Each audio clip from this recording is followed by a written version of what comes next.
شاعر کہتے ہیں کردار میں جھلک ہے انوار مصطفیٰ کی، کردار میں جھلک ہے انوار مصطفیٰ کی، نورانی آئینہ ہے حضرت امام جعفر، کونین کی بلندی ہے ان کے نقش پا میں، محبوب مصطفیٰ ہیں حضرت امام جعفر۔ سبحان اللہ۔ تو اے میرے پیارے اسلامی بھائیوں، حضرت امام جعفر صادق رضی اللہ تعالیٰ عنہ اللہ پاک کی دی ہوئی نعمتوں میں دوسروں کو شریک کرنے والے تھے۔ اب یہاں سیکھنا کیا ملتا ہے؟ دیکھیں بیان بھی چلتا رہے گا، حضرت کی سیرت کے بارے میں بھی جانیں گے، آپ کی عادتوں کے بارے میں جانیں گے، لیکن ہم سب سیکھنے آئے نا یہاں بھی، اور جو مجھے مدنی چینل پر سن رہے ہیں، حضرت امام جعفر صادق کی نیاز بچپن سے کھائی، جب سے پیدا ہوئے ہوں سنبھالا کھیر پوری کھا رہے ہیں۔ بھئی کھیر پوری کھائی اچھی بات ہے، مگر ان کی ذات سے کیا سیکھا، عمل کیا کیا؟ اب آپ سوچئے کہ ایک ایسی شخصیت جس کے پاس کچھ کھانے کو نہیں ہے اور اس کو کھانے کو ملے، اور وہ ملنے کے بعد اس میں بھی دوسروں کو شریک کرے، کیا خوبصورت سخاوت ہے۔ ہمارے فریج بھرے ہوئے ہیں، ہماری کبرڈز بھری ہوئی ہوں، ہمارے پاس بہت ساری چیزیں، پھر بھی دینے کو جی نہیں چاہتا۔ اچھا ہم کب دیتے ہیں؟ جب ہمارے کام کا نہیں ہوتا۔ کھانا بچ گیا، چلو غریب کو کھلا دو، ماسیوں کو دے دو، مدرسے میں بھجوا دو ہیں۔ اس کے بعد کپڑے، اب جیسے سردیوں کے دن آئے، لوگوں نے نکالے اپنے جیکٹ، اپنے جرابیں، اپنے سویٹر، ارے یار یہ والی جراب میں تو سوراخ ہو گیا ہے، چلو یہ کسی غریب کو دے دو، یہ جیکٹ اب پھٹنے والی ہو گئی ہے، بٹن بھی ٹوٹ گئے ہیں، یہ کسی کو دے دو۔ ہم اللہ کی راہ میں جب دینے کی باری آتی ہے نا، کسی غریب کا بھلا کرنے کا بھی سوچتے ہیں، تو جو میرے کام کا نہیں میں وہ کسی کو دیتا ہوں۔ اور ان کے پاس تو کھانے کو ہی کچھ نہیں تھا، ابھی تازہ تازہ کھانا آیا ہے اور اس میں بھی دوسرے کو شریک کر رہے ہیں۔ 2 چادریں آئی ہیں تو 1 چادر دینے کی آفر کر رہی، یہ کیسا دل تھا! اور مزہ بھی اسی میں پیارے اسلامی بھائیوں، قرآن پاک کے 4 پارے کی پہلی آیت ہے، لن تنالوا البر حتى تنفقوا مما تحبون۔ قرآن کہتا ہے تم اس وقت تک بھلائی کو نہیں پہنچ سکتے جب تک اپنی پیاری چیز اللہ کی راہ میں خرچ نہ کرو۔ یہ کبھی کر کے دیکھیں۔ ہاں میں آپ کو صحیح بتا رہا ہوں، کبھی گھر میں کھانا بنے، ہم کیا سب کہتے بچ جائے پھر دوں، کھانا بن گیا نا، سب سے اچھا کھانا پہلے نکالیں پلیٹ میں اور اب وہ کسی کو کھلا دیں۔ ہاں آپ کا کھانا کم نہیں ہوگا، مگر جو مزہ آئے گا نا آپ کو کھانے میں، اور جو ثواب ملے گا، کیونکہ آپ نے بہترین چیز اللہ کی راہ میں دی۔ تو اب کیا، رمضان میں جیسے افطار ہمارے گھر میں بنتا ہے، مزہ پتہ کیا ہے؟ افطار تیار ہو گیا، پہلے میں کھاؤں اس سے پہلے میں اس کی ایک پلیٹ بنا کے کسی پڑوسی کو، کسی غریب کو، کسی کو کھلا دوں۔ بہترین 10 کو کھلانے کی بجائے 1 کو کھلاؤ، مگر بہترین کھلاؤ۔ میں نہیں کہتا 10 کو کھلانے والے غلط کرتے ہیں، مگر آپ اپنے دل سے پوچھیں نا، بہترین دینے کا مزہ اور ہے۔ ہاں مجھے ایک واقعہ یاد آ گیا، ایک بزرگ ہیں، ان کے بارے میں آتا ہے کہ ان کے گھر پہ کھانے کو کچھ نہیں تھا بظاہر، ان کے بھی غربت کے دن تھے، کسی نے دروازے پر دستک دی تو اپنی زوجہ سے کہا کچھ ہے؟ اس نے کہا اللہ کے نام پہ کچھ دو، میں غریب ہوں، بھوکا ہوں، تو کچھ ہے؟ تو کہاں ہمارے پاس 4 انڈے ہیں۔ تو کہا چاروں انڈے دے دو، یہ نہیں کہا کہ 4 میں سے 1 دے دو، کہا یہ 4 دے دو۔ وہ اللہ والی، وہ بھی نیک خاتون تھی، یہ نہ پوچھا کہ حضرت ہم کیا کھائیں گے، 4 انڈے دے دیے۔ مگر اللہ پر بھروسہ ایسا تھا کہ اللہ کی راہ میں دیا ہے نا، اب آنے والا ہے۔ تھوڑی دیر ہوئی تو دروازے پہ دستک ہوئی، کہا حضور آپ کے ایک دوست نے آپ کے لیے تحفہ بھجوایا ہے۔ بیوی سے پوچھا دیکھو کیا ہے؟ تو کہا حضور انڈے ہیں۔ کہا کتنے ہیں؟ کہا پوری ٹوکری ہے۔ کہا گنو کتنے ہیں؟ کاؤنٹ کیے تو 30 انڈے تھے۔ بیوی سے کہا تم نے کتنے دیے تھے؟ کہا حضور 4 دیے تھے۔ آئے کتنے ہیں؟ کہا 30 آئے ہیں۔ چیک کرو 30 نہیں آنے چاہیے تھے، 40 آنے چاہیے تھے۔ کہا حضور آئے تو 40 ہیں، مگر 10 ٹوٹے ہوئے ہیں۔ کہا اچھا 30 پورے 10 ٹوٹے ہوئے؟ یہ بتاؤ جو دیے تھے اس کی کیفیت کیا تھی؟ حضور بات یہ جو میں نے انڈے دیے تھے نا، اس میں بھی 3 پورے تھے، 1 ٹوٹا ہوا تھا۔ بات آئی سمجھ میں؟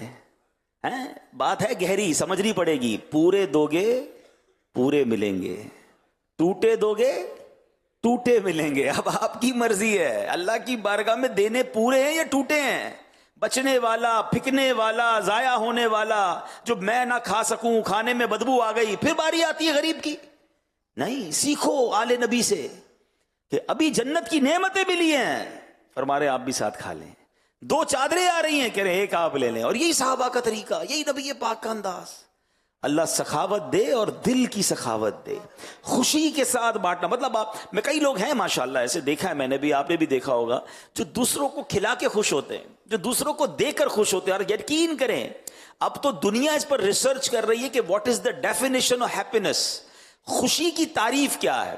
میرے پاس مال آ جائے، میں نعمتیں استعمال کر لوں، میں خوش ہو جاؤں؟ نہیں، اب دنیا اس نتیجے پر پہنچی کہ تم کسی کے ساتھ ایسا برتاؤ کرو کہ وہ خوش ہو جائے، اس کے چہرے کی مسکراہٹ تمہیں خوشی عطا کر دے گی۔ اور آپ یہ کر کے دیکھیں، کسی ایک کی عید اچھی کر دیں، کسی ایک کی شادی اچھی کر دیں، کسی ایک کی کھانا اچھا کر دیں، کسی ایک کو لباس پہنا دیں، بس کسی کی دکھ دور کر دیں، وہ جب مسکرائے گا نا، وہ بچہ ہو یا گھر والا ہو یا واٹ ایور، اس مسکراہٹ سے جو آپ کو خوشی ملنی ہے، بلکہ آپ اس کو نہ بھی دیکھ سکیں، انشاءاللہ جو اس نے ہاتھ اٹھا کر دعا کرنی ہے، اللہ آپ کے دل کو خوشیوں سے معمور کر دے گا۔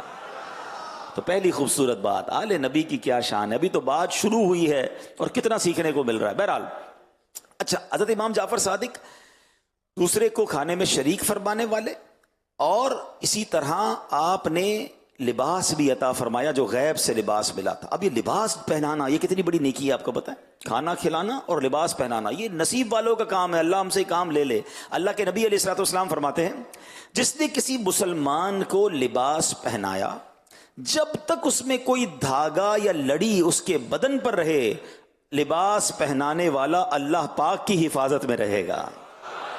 ہائے ہائے ہائے، سیکیور ہو گیا بندہ۔ جس نے کسی کو کپڑے پہنا دیے، وہ کپڑے پہن رہا ہے، ادھر اللہ نے اس بندے کا حصار کر دیا، وہ محفوظ ہو گیا۔ ایک اور حدیث پاک میں آقا فرماتے، جو کسی بے لباس کو لباس پہنائے، اللہ پاک اسے سبز جنتی جوڑے پہنائے گا۔ سبحان اللہ۔ تو یہ نیکی کرتے رہنی چاہیے۔ میں اگر 4 جوڑے سلوا سکتا ہوں تو ایک کسی غریب کے لیے سلوا لوں نا۔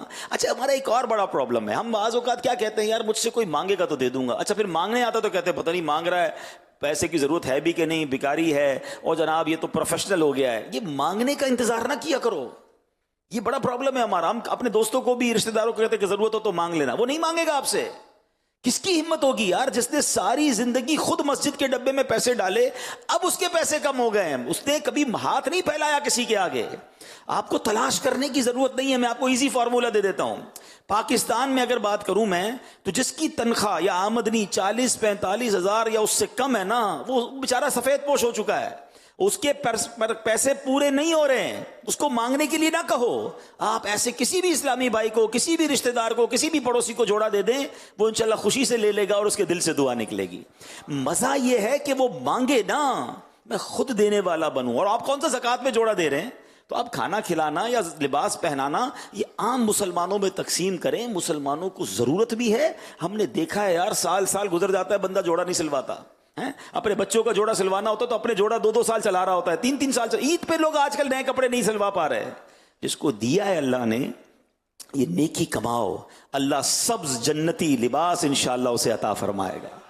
کتنی پیاری فضیلت ہے، سبحان اللہ۔ قرآن مجید فرقان حمید میں رب تعالیٰ ارشاد فرماتا ہے، وَيُطْعِمُونَ الطَّعَامَ عَلَىٰ حُبِّهِ مِسْكِينًا وَيَتِيمًا وَأَسِيرًا إِنَّمَا نُطْعِمُكُمْ لِوَجْهِ اللَّهِ لَا نُرِيدُ مِنكُمْ جَزَاءً وَلَا شُكُورًا۔ قرآن کہتا ہے، ترجمہ کنز العرفان، وہ اللہ کی محبت میں مسکین اور یتیم اور قیدی کو کھانا کھلاتے ہیں۔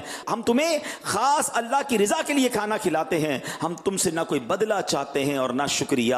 سبحان اللہ۔ اللہ پاک کے وہ نیک بندے جنہیں جنت عطا کی جائے گی، وہ جنتی چشموں سے پئیں گے۔ یہ وہ لوگ ہوں گے جو دنیا میں اللہ پاک کی محبت میں غریبوں مسکینوں کو کھانا کھلاتے ہیں۔ مخلص ایسے ہیں کہ کہتے ہیں ہم نے تمہیں اللہ پاک کی رضا کے لیے کھلایا ہے، ہم تم سے کسی قسم کی جزا یا شکریہ کا ارادہ نہیں رکھتے۔ سبحان اللہ۔ اللہ کرے کہ اللہ کی راہ میں خرچ بھی کریں اور اس سے شکریہ کی امید نہ رکھیں، اس سے کوئی جزا کی امید نہ رکھیں۔ آج تو پرابلم یہ ہے، کسی کی مدد کرنا ہے تو سوشل میڈیا پہ ڈالنا ہے، ساری دنیا کو بتانا ہے اور اس بیچارے کو بھی ذلیل کرنا ہے۔